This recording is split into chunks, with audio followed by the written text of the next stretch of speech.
Hello, everyone. Welcome back to Dating Woes. Yes, we are on episode 7. Now, this episode, I'm going to talk about, I'm going to call it Babalu. This one actually transpired from someone that I knew from high school that decided to hit me up in my DMs. So, I'm going to call it Babalu because that's where we ended up having dinner, where the story pretty much as the crazy situation happened at. But without further ado, I'm going to get to it. So this one is about a guy who was in class with my sister, my middle sister. So she's like 2 years younger than me. So he was in school with her. He had actually hit me up on Facebook, in like the DM type situation. Sent me a message. Was like, hey, I always wanted to talk to you. You seem like really cool in school. You're very beautiful. Like, I would love to go out with you. Can I take you out one day? And at the time, I had just moved back home. I'd been home for like a few months. So I was like, I put it off for a little bit because I wasn't really trying to date because I had left a relationship in Florida. So I was kind of like, I'm not trying to really date for real. So especially like people from high school too. I'm just like, I only dated like 2 guys in high school, honestly, that went to my school. So I wasn't really trying to date anybody else, from that era. But, he was cool. He was kind of attractive. He dressed really well. And he was up and coming politician in the city. So I was like, you know what? He looks very promising. He's trying to be an advocate. His family's known for it. He seems like he got a head on his shoulder. I know he went to college. So I was like, nothing harmful can come from, going to catch like drinks or something after work or something like to that nature. So I was like, okay, we could do a happy hour one day or something. And I was like, I don't know where to go. So I think I asked my sister or my cousin what would be a great spot to go. And I think that one of them mentioned that Babalu would be a good spot to go to. And it happened to be Tuesday. So, everybody knows Taco Tuesdays. Taco Tuesdays are very, popular 2-for-1 type deal or drink specials or $2 tacos or something like that.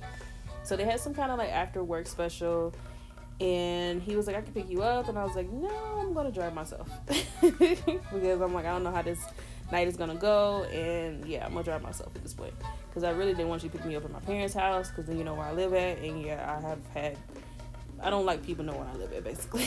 So I was like, you know what? Okay, let me go meet this guy and see what he's talking about. So we get there.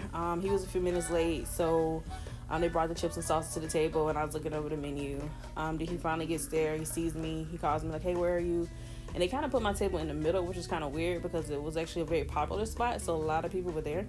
So we couldn't get a table outside, and we couldn't get one like anywhere where it was kind of in a corner so we can have conversations.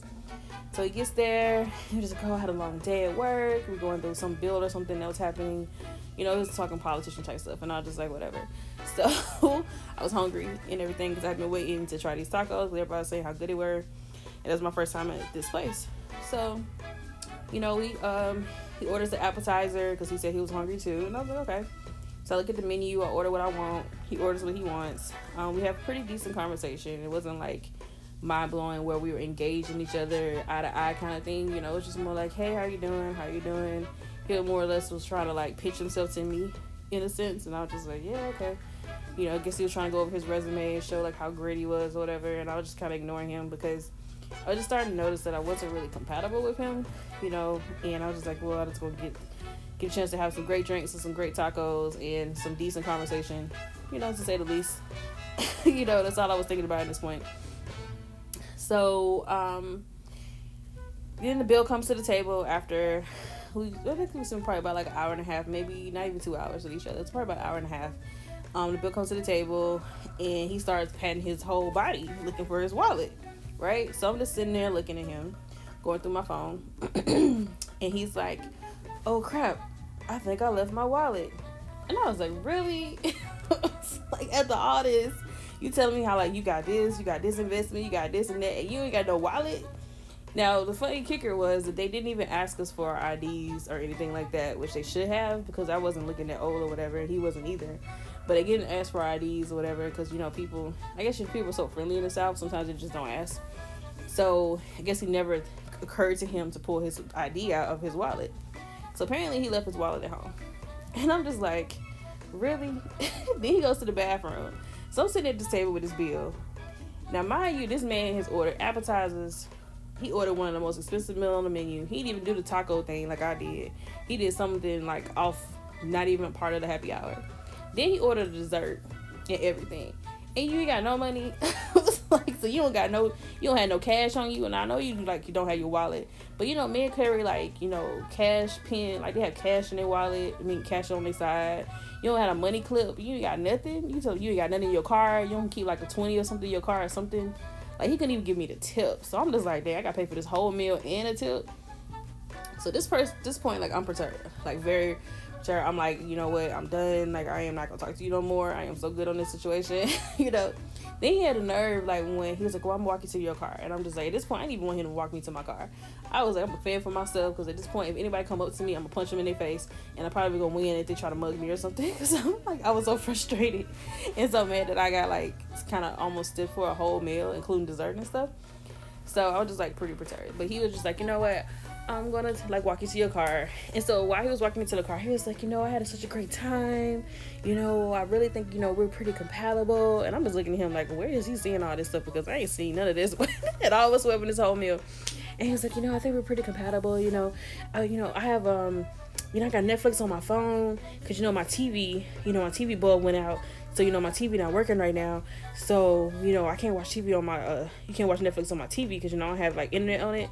But, I got it on my phone. So, I want to know if you want to come back to my house, we can sit on the couch and we can watch Netflix on my phone. Now, if anybody knows me, everybody knows that I got the latest technology of everything. So, this man tells me he wants me to go back to his house to watch Netflix on his Samsung Galaxy S5 phone. That's what kind of phone he had. And at the time, I had an iPhone 7 Plus. So I was like, sir, my phone is bigger than your phone, number one. Number two, I have a surround sound system in my bedroom with a flat screen TV. That's a 3D TV. So I'm like, at what point in time do you think I am going to go to your house to sit on a couch and watch Netflix on your phone? Yeah, I'm not doing it. But he had the nerve to ask me that. And then he didn't even, like, the next day even offer, like, hey, let me get the money and I give it to you or anything. Like, none of this transpired at all whatsoever. He didn't even offer to give me the money or anything, I guess because I turned him down. But I was just like, really? So you had no intention of paying for this meal? You probably had your wallet on you and you just act like you didn't have your wallet or something. So the moral of the story is, make sure you, if you sit at a table, just make sure, like, the dude has money or something, or you going Dutch or whatever.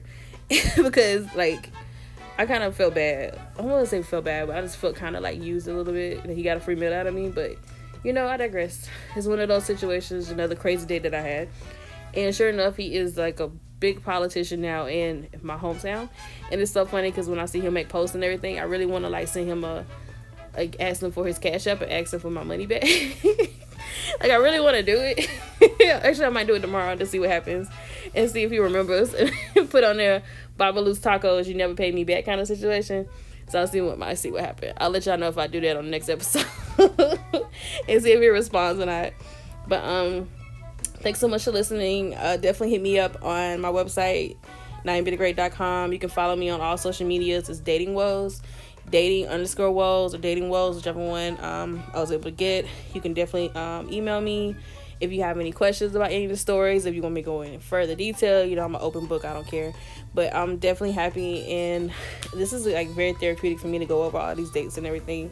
And I thank you guys so much for listening. This has been just so great for me to be able to get all these stories out, and I'm just so thankful. And you all have a great day. Peace.